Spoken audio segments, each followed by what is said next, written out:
Bonjour, c'est Charlotte Baris. Cette semaine, à la loupe, une actualité a retenu notre attention, la chute du régime de Bachar el-Assad.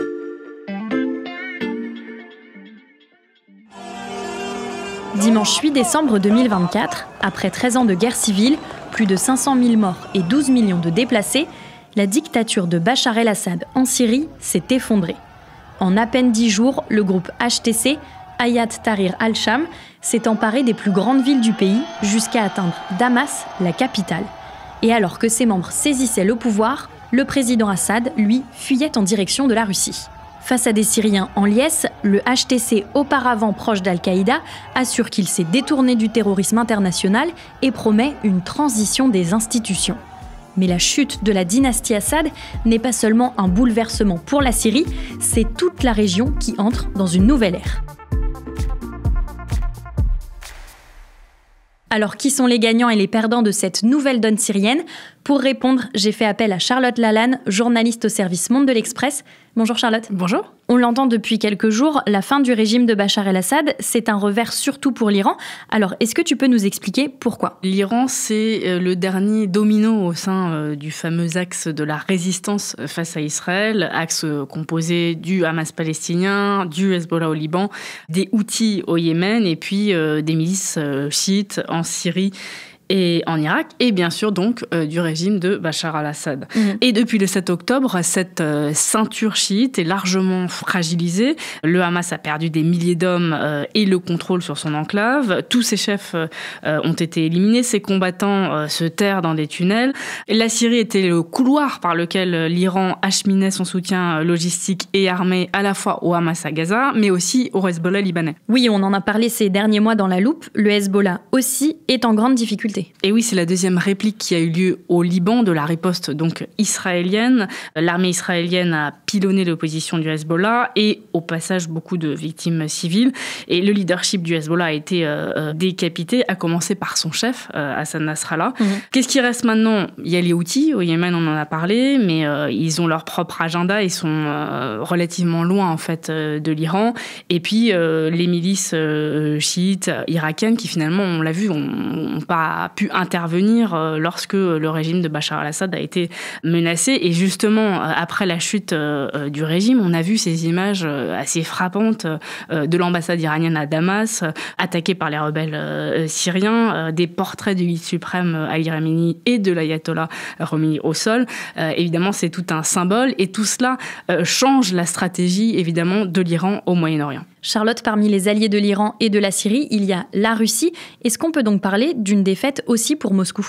Oui, parce que on se rappelle que Vladimir Poutine est le grand parrain de Bachar el-Assad en Syrie depuis des années, depuis 2015 en fait.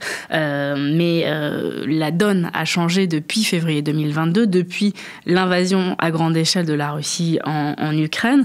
Les Russes sont, semble-t-il, tout concentrés sur l'Ukraine, non soit pas vu venir cette attaque, ce qui dénoterait un échec quand même assez lourd des renseignements russes, soit aussi ont choisi de ne pas aider Bachar el-Assad.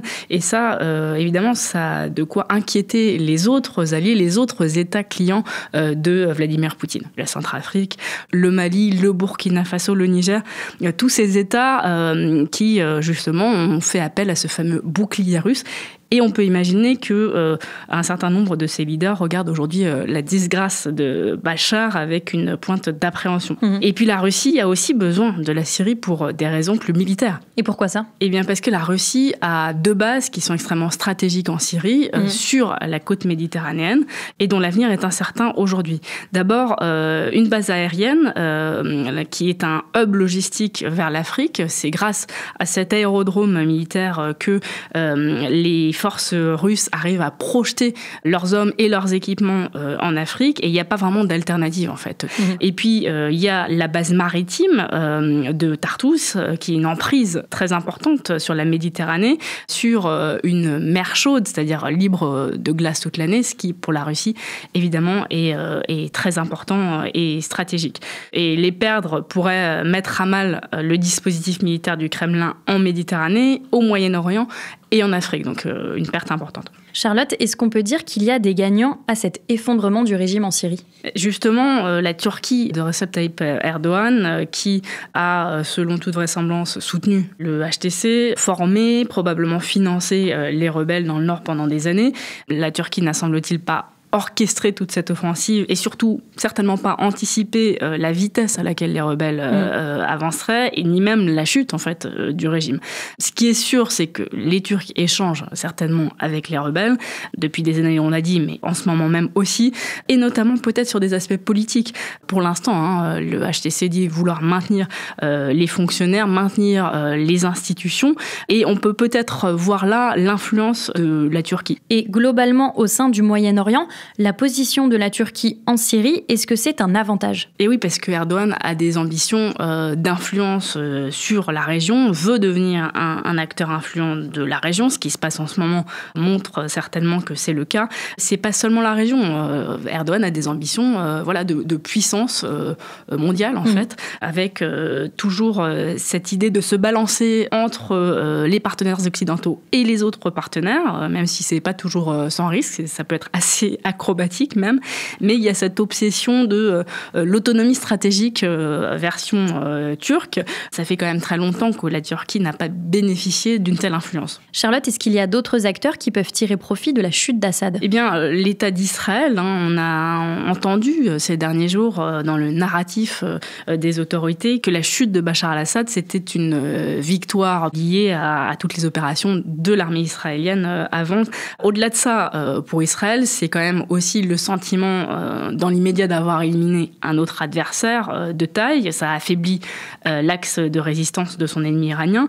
Depuis le départ de Bachar al-Assad, l'armée israélienne bombarde le sud de la Syrie pour mettre hors d'usage des usines d'armement et ne pas les voir tomber entre les mains des djihadistes. C'est là un risque quand même non négligeable pour Israël d'avoir le chaos à ses portes. Et là, on ne pourra pas forcément dire que c'est vraiment une victoire, mais seul le temps pourra nous le dire. Les équilibres au Moyen-Orient sont donc totalement modifiés avec la chute de Bachar el-Assad en Syrie. Merci Charlotte d'être venue nous expliquer tout ça. À bientôt. Chers auditeurs, tous les articles de Charlotte Lalanne et des journalistes du Service Monde sont à lire sur l'express.fr. Pour tout comprendre aux enjeux en cours au Moyen-Orient, n'hésitez pas à vous abonner pour 1 € le premier mois. La Loupe est de retour lundi pour une nouvelle semaine. En attendant, vous pouvez rattraper les épisodes que vous auriez manqués. Ça se passe sur toutes les plateformes d'écoute de podcasts, Spotify, Deezer ou Apple Podcasts par exemple. Bon week-end!